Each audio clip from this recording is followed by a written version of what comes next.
Traffic pa rin po sa ilang bahagi ng EDSA dahil sa ginagawang rehabilitasyon.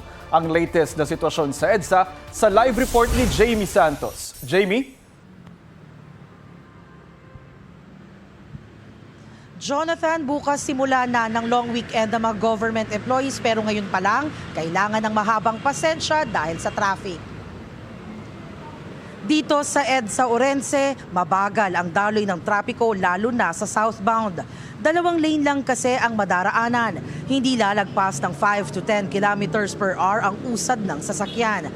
Makikihati pa sa kalsada ang mga bus na hindi muna makadaan sa bus lane dahil sa pag-aaspalto. Ang traffic na iyan, dire-diretso hanggang Pasay. Pasado alas 4 ng hapon, tukod ang traffic sa bahagi pa lang ng EDSA Guadalupe. Ilang metro kasi mula Guadalupe Bridge, may mga signages na at doon nagsisimula ang pagsasara ng daan para sa roadworks. Jonathan, sa northbound naman ng EDSA Orense, sa mga oras na ito, tuloy-tuloy ang daloy ng trapiko hanggang Quezon City na yan. At yan ang latest mula rito sa EDSA. Balik sa iyo, Jonathan. Maraming salamat, Jamie Santos.